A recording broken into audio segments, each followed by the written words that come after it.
পরমারাধ্যা জগৎজননী রাঙারাতুল চরণে, পরম পূজ্যপাদ শ্রী শ্রী বরদার রাঙারাতুল চরণে তথা অবিনবাবুর রাঙারাতুল চরণে অসংখ্য কোটি প্রণাম নিবেদন করি। আজ অনলাইনে যুক্ত অমৃতপথ যাত্রী দাদা ও মায়েদের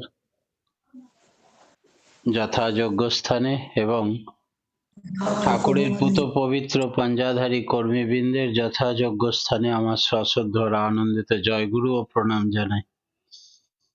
পরম প্রেমময় পরম দয়াল শ্রী শ্রী ঠাকুর কে বলা হয় মুক্তি বাঞ্ছা কৈটব প্রধান, অর্থাৎ মুক্তি বা মোক্ষের জন্য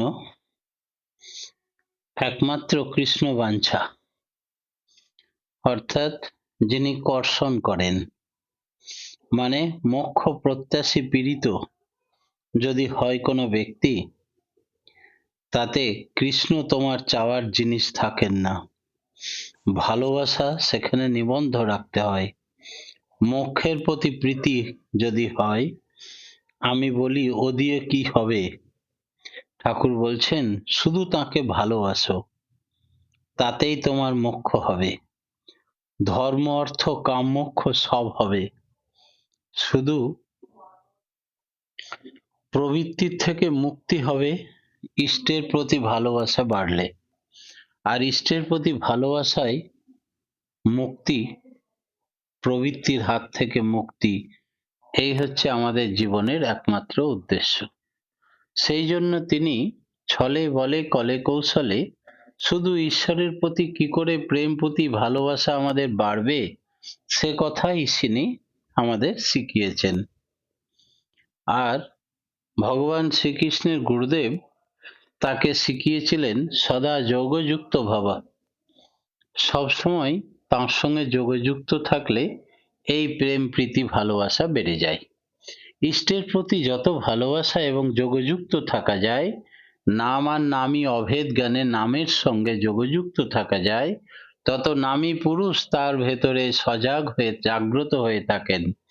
আর নাম আর নামী পুরুষের চিন্তনে, কর্মে, নামে, ধ্যানে, তার সব কিছুকে তাকে নিয়ে মত্ত থাকলেই প্রবৃত্তি আপনি আপ পালিয়ে যায়।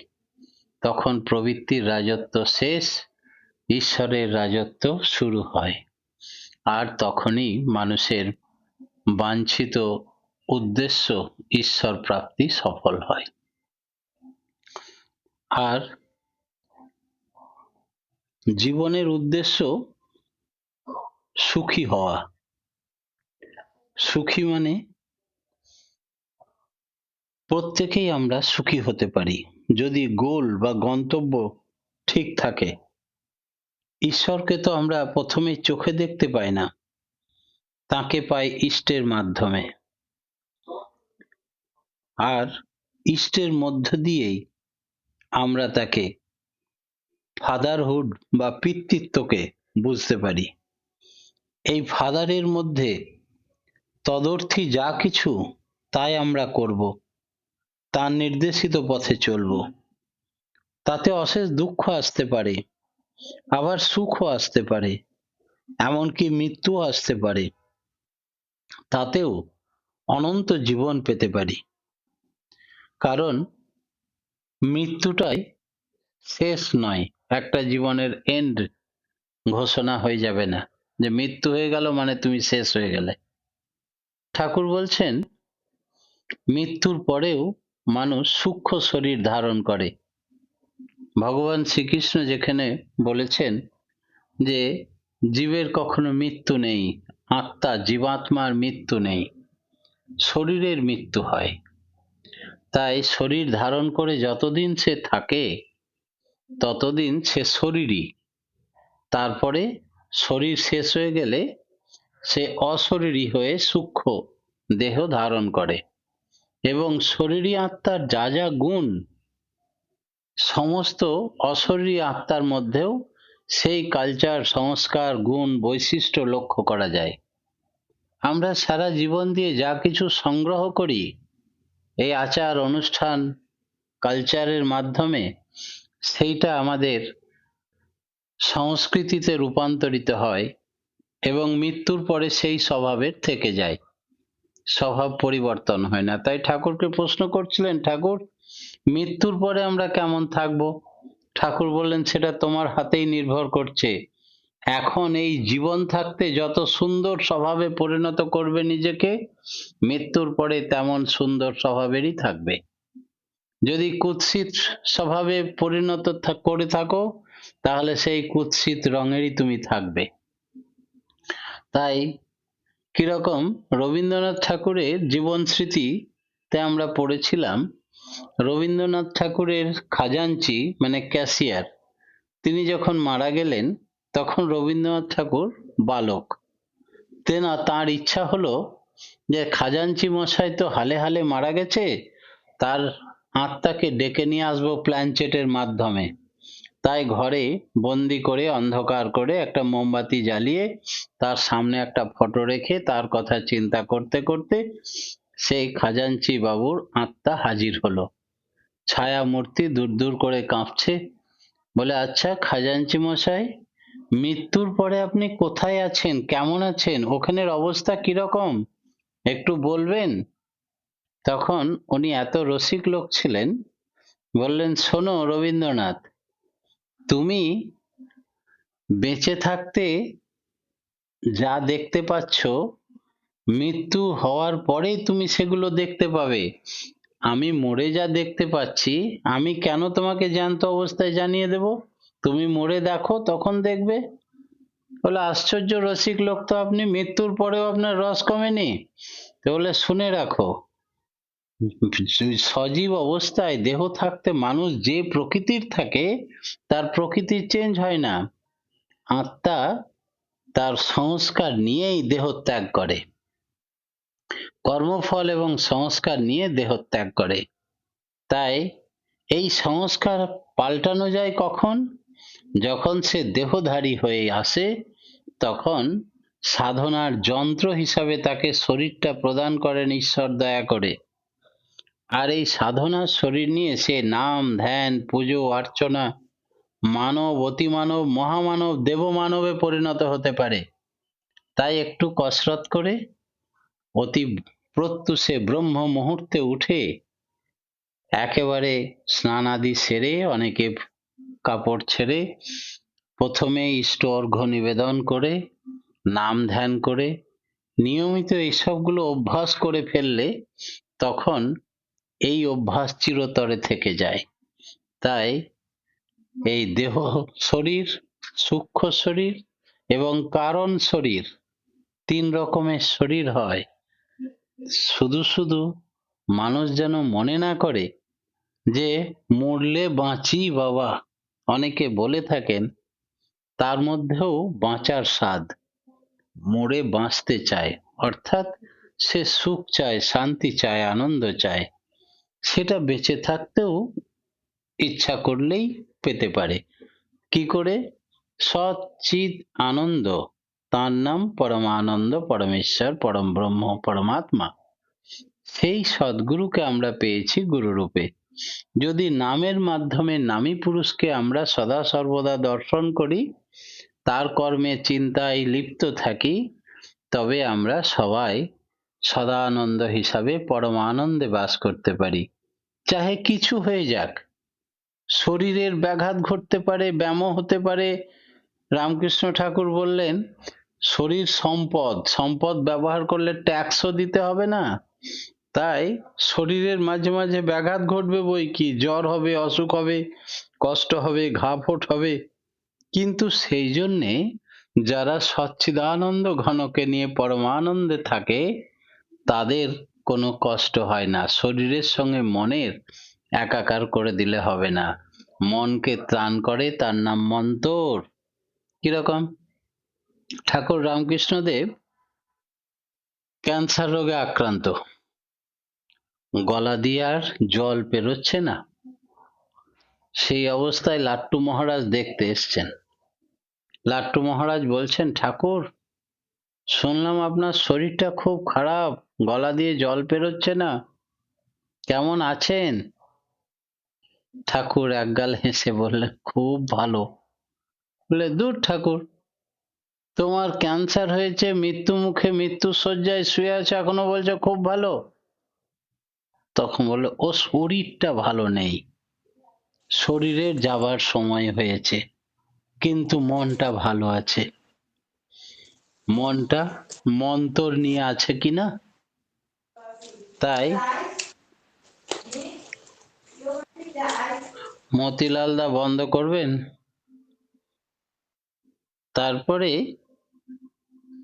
এই সচ্চিদানন্দ ঘন কে নিয়ে থাকলে কোনো শরীর খারাপ হলেও মন খারাপ হয় না, আর পৃথিবী ধ্বংস হয়ে গেলেও কিছু হবে না, পৃথিবী সোনায় মুড়িয়ে গেলেও কিছু হবে না। ঠাকুর বললেন, পরিবেশ মানুষকে অনেকটা নিয়ন্ত্রণ করে, সেই জন্যে being and becoming of existence is ধর্ম। বাঁচা বাড়ার প্রতীক যা, নিছক যেন ধর্ম তা। বাঁচতে নরের যা যা লাগে, তাই দিয়ে তো ধর্ম জাগে। পাড়াপড়শি নিপাত যাবে, তুই বসে সুখ খাবি বুঝি, যা ছুটে যা ওদের বাঁচা, ওরাই যে তোর বাঁচার পুঁজি। তাহলে বাঁচতে হবে কি কি নিয়ে? পাড়াপড়শির কথা ভেবে, সবাই সকলের কল্যাণের কথা ভেবে, অচৈতন্য জীব কলিহত প্রাণ যেন ভুলে না যায় তাদের জীবনের উদ্দেশ্য কি। সবাইকে জানিয়ে দিতে হবে, you are for the lord, not for others, you are for the lord and so for others. এবং প্রত্যেকের মধ্যে অন্তর্নিহিত ক্ষমতা, তোমরা অমৃতস্য পুত্রা অমৃতস্য পুত্রী, তোমাদের মধ্যে যে অচৈতন্য হয়ে পড়ে আছো, মায়ার খপ্পরে পড়ে জীবনটাকে শেষ করতে যাচ্ছ, তোমাদের চেতনা জাগিয়ে দেওয়া দরকার। সেই জন্য প্রয়োজন যাজন। যাজনের যে কি অসীম ক্ষমতা! যাজন মানুষকে শ্রেষ্ঠ ভক্তে পরিণত করতে পারে, যাজন মানুষকে শ্রেষ্ঠ ক্ষমতাশালী করতে পরিণত করতে পারে, যাজন শ্রেষ্ঠত্ব অর্জন করাতে পারে। একটা মানুষের মধ্যে এত সত্তার ক্ষমতা আছে। কিরকম? আপনারা জানেন হনুমানজির কথা, ঠাকুর খুব উদাহরণ দিতেন। এই হনুমানজিকে বেশিরভাগই মোড়ে মোড়ে দেখতে পাবেন টাউনের। হনুমানজির মন্দির করে, বজরংবলীর মন্দির করে তার পুজো করা, প্রণাম করা। অথচ হনুমানজি একদম বানরদের মধ্যে একজন, এক্সেপশনাল কিছু ছিলেন না। কি করে বোঝা যাবে? যখন রামচন্দ্রের সঙ্গে তার প্রথম পরিচয় হলো, রামচন্দ্রকে গুরু বরণ করলেন এবং সমস্ত বানর সেনা তার সমস্যার সমাধানের জন্য সীতামাকে উদ্ধারের কথা ভাবতে লাগলেন। সমুদ্রের পাড়ে বসে গালে হাত দিয়ে ভাবছে বানর সেনারা। দুদিন পেরিয়ে গেল, এবার প্রয়োজন হলো যাজনের। কে যাজন করলেন? যাজন করলেন তাকে যে, হনুমান, তুমি সাধারণ বানরের মতো বসে আছো গালে হাত দিয়ে, মানে তুমি জানো তুমি পবন পুত্র? তোমার গতি, জাম্ববান যাজন করছে, তোমার গতি পবনের থেকে বেশি। তুমি ছোটবেলায় সূর্যদেবকে পাকা ফল মনে করে খেতে চলে গেছিলে, সমস্ত দেবলোক ভয়ে কেঁপে গেছিল, যেহেতু অনটন করে ফেলবে, তাই ইষ্টার্থে মঙ্গলের জন্য কাজ না করলে এর ক্ষমতাকে সবাই গুপ্ত করে দাও, সুপ্ত করে দাও, লুপ্ত করে দাও। সেই জন্য তুমি গুপ্ত সুপ্ত লুপ্ত অবস্থায় সাধারণ বানরের মতো আছো। তুমি তোমার ভীম রূপ জাগ্রত করো। তুমি তো এবার পরম পিতার কাজে ঝাঁপ দিচ্ছ, বিশ্ব স্রষ্টার কাজে, পুরুষোত্তমের কাজে। তোমার সমস্ত ক্ষমতা আবার ফিরে আসবে। এখনই পূর্ণ বন্দে পুরুষোত্তম বলে তুমি জয় শ্রীরাম বলে ঝাঁপিয়ে পড়ো। হনুমানজি গালের হাত সরিয়ে বন্দে পুরুষোত্তম বলে জেগে উঠলেন, আর জয় শ্রীরাম বলে নিজের ক্ষুদ্র শরীরকে বড় করতে আরম্ভ করলেন। রামের ইচ্ছায় বিকট বিশাল আকার ধারণ করলেন এই বিরাট আকার নিয়ে আবার জয় শ্রীরাম বলে ঝাঁপ দিলেন, একেবারে তীর বেগে অত বড় সমুদ্র পেরিয়ে লঙ্কাতে গিয়ে পৌঁছালেন। তার উদ্দেশ্য সীতামাকে অশোক কাননে লণ্ডভণ্ড করে দেখা করলেন, রামের দেওয়া আংটিটি পরালেন, দিলেন হাতে, তারপরে লঙ্কেশকে দেখা করবেন এবং গোটা লঙ্কাপুরী লণ্ডভণ্ড করবেন আগুন লাগিয়ে, এই তার ইচ্ছা। রামের ইচ্ছায় সব পূরণ হলো, তাকে বন্দি বানালো। যখন লেজে আগুন ধরালো, এবার লঙ্কাতে আগুন লাগাতে গিয়ে আর কোথাও আগুন লাগছে না, এমনই সায়েন্টিফিক ওয়েতে লঙ্কা পুরীটাকে তৈরি করেছে কোথাও আগুন লাগবে না। তখন গুরুমাতা সীতা দেবীর কাছে আবার ফিরে গেল যে আমি আগুন লাগাতে পারছি না কেন মা? তখন মা জানিয়ে দিলেন যে শনি দেবতাকে শিকলবদ্ধ করে রেখেছে এই লঙ্কেশ, তুমি তাকে শিকল থেকে মুক্ত করো, তারপরে তাকে বলো তার তীর্যক দৃষ্টি দিয়ে সমস্ত কারুকার্য নষ্ট করে দেবে, তারপরে তুমি আগুন লাগিয়ে ছারখার করতে পারবে। তাই ওই অবস্থাতেই তিনি গিয়ে আগে শনি দেবতাকে শিকলবদ্ধ থেকে মুক্ত করলেন, আর শনি দেবতার তীর্যক দৃষ্টিতে সব কারুকার্য নষ্ট হলো, তারা আগুনে পুড়িয়ে ছারখার করে দিলেন গোটা লঙ্কাপুরীকে। এই যে যাজনের ক্ষমতা, আর তাতে আজকে তিনি শ্রেষ্ঠ ভক্ত, শ্রেষ্ঠ বীর, 4 যুগে অমর। যাজন মানুষকে কি করতে পারে? জাম্ববানের যাজন ছিল হনুমানের প্রতি, তার উদাহরণ হচ্ছেন হনুমান। পরম প্রেমময় শ্রী শ্রী ঠাকুর অনুকূলচন্দ্র আমাদের জানিয়ে দিলেন প্রত্যেকটা জীবনের উদ্দেশ্য হচ্ছে সুখী হওয়া। সুখী হতে গেলে কি করতে হবে না, তো আমাদের জীবনের উদ্দেশ্য যা, টার্গেট যা, you are for the lord not for others, you are for the lord and so for others, সেই ঈশ্বর প্রাপ্তির দিকে আমাদেরকে এগিয়ে যেতে হবে। আর ঈশ্বর প্রাপ্তি মানে ঈশ্বর আপ্তি, ঈশ্বর আপ্তি মানে ঈশ্বরত্ব অর্জন, ঈশ্বরত্ব অর্জন মানে স্বরগুণের অধীশ্বর হয়ে উঠতে হবে। তাই আমরা প্রত্যেকটা মানুষ আজকে যদি শুধু স্বাধীন হই, সুখী হতে গেলে আগে স্বাধীন হতে হবে। কাকে সুখী করব? আমি যখন প্রবৃত্তাধীন, তো প্রবৃত্তিকে সুখী করতে যাব। আগুন দিয়ে আগুন নেভানো যাবে না, আরো ঘি দিলে আগুনে নির্বাপিত হওয়া তো দূরের কথা, আরো জ্বলে উঠবে, প্রজ্বলিত হইবে দায় দাও করে চারিদিক। তাই আগে প্রবৃত্তির অধীন না থেকে প্রবৃত্তাধীশ হতে হবে, স্বয়ের অধীন হতে হবে, স্ব মানে সত্তা। তাই আমার গুরু ইষ্ট পুরুষোত্তম তার নির্দেশিত পথে চলে তার সঙ্গে যোগযুক্ত থেকে নিজের সত্তার স্বাধীনতা আনতে হবে। যখন সত্তাধীন হব, তখন সমস্ত প্রবৃত্তি, গ্রহ, বিরুদ্ধ ভাব সব দৌড়ে পালিয়ে যাবে, কারণ সত্তার থেকেই সৃষ্টি সব। তাই যখন স্বয়ং প্রভু হাজির হন, তখন সব কবজা হয়ে যায়। কিরকম? শ্রী শ্রী বরদার কাছে একদিন একটা ছেলে এসে বলল, আমার বাবার গোটা গায়ে ঘা বেরিয়েছে, দুর্গন্ধ হচ্ছে, তাকে বাঁচানো যাবে না, অনেক ডাক্তার দেখিয়েছি, ডাক্তার ধরতে পারছে না, মরণাপন্ন। বরদা আমি কি করব? বরদা বললেন, অনেকক্ষণ ধরে দেখলেন তার ধারে তাকিয়ে, নিয়ে বললেন, তোমাদের বাড়ি ঢুকতেই কিছুটা জায়গা আছে না পূর্ব দিকে? বলে আছে তো, সেখানে একটা ঠাকুরের মন্দির তৈরি করো, আর এই মন্দির যত তাড়াতাড়ি করবে তোমার বাবার ঘাগুলো তত তাড়াতাড়ি শুকিয়ে যাবে। যেদিন মন্দির কমপ্লিট হবে, উদযাপন করবে, সেদিন তোমার বাবা পুরোপুরি সুস্থ হয়ে যাবে।